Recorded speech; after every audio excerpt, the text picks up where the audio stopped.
Muy buenas a todos, mi nombre es Libardo Emanuel Martínez Recinos y actualmente estoy cursando el segundo ciclo en la Universidad Tecnológica de El Salvador, cursando en la carrera de Ciencias Jurídicas, conocida más bien como Derecho. Quiero hablarles un poco sobre lo que consiste o lo que es el error vencible según el Código Penal. Pero entonces, para hablar sobre de error vencible, necesitamos definir qué es error para luego saber qué es vencible. Para esto quiero poner un ejemplo y me voy a usar yo como ejemplo.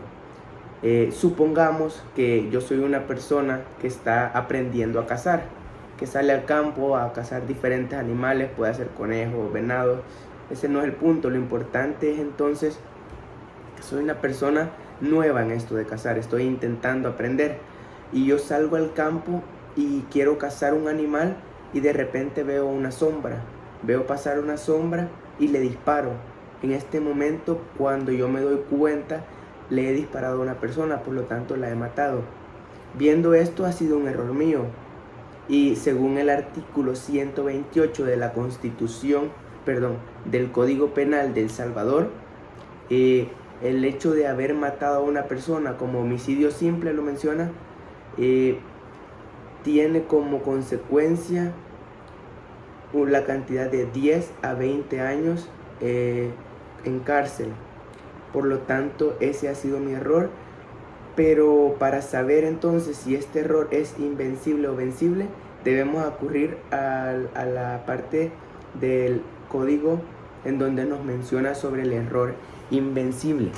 En este caso sería un error invencible porque no se puede evitar por la persona, ya que es una persona que está nueva en esta área de cazar y él no pudo evitar el hecho de haber matado a la persona porque vio una sombra y pensó que era un animal y le disparó.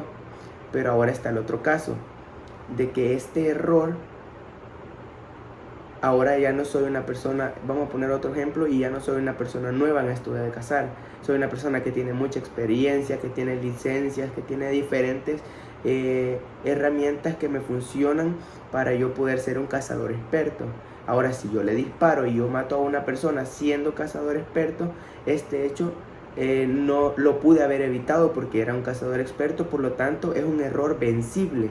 Entonces, cuando hablamos de error vencible nos referimos a algo que yo pude haber evitado y que fue provocado por mí, o sea, que fue un error provocado por mí que yo lo pude haber evitado.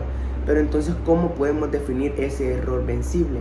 El diccionario español, vemos que lo menciona, el diccionario español jurídico, como error vencible al hecho de el error que hubiera podido evitarse si el acusado hubiera aplicado la diligencia exigible. Como les mencionaba entonces, es un error el cual yo pude haber evitado. Por lo tanto, es al contrario del invencible, que es algo que yo no controlo, algo de lo cual está fuera de mi control, fuera de mis manos. Pero entonces, ¿qué consecuencias tiene el error vencible? A diferencia de lo que ocurre en el caso del error invencible que les había mencionado, si las circunstancias son constitutivas de un error vencible, el sujeto que no lo evitó por no actuar con la diligencia esperada sí que incurrirá en responsabilidad penal. Por lo tanto, cuando hablamos del error invencible, este se libra de cualquier responsabilidad penal, de cualquier responsabilidad criminal, ya que no está en el control de la persona, como les mencionaba, porque es una persona, en el caso del ejemplo que les puse, inexperta, nueva en esto, dentro de esta área, por lo tanto no está dentro de su control. Al caso contrario, que es en el error vencible de lo que les estoy mencionando. Entonces, este error vencible es porque está dentro de mi control,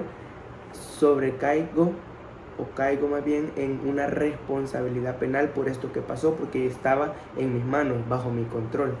Entonces, la consecuencia más directa del error vencible es que, aunque no excluya la responsabilidad penal por no haber evitado el hecho cuando podría haberlo hecho, la pena se aplicará en la modalidad del delito imprudente.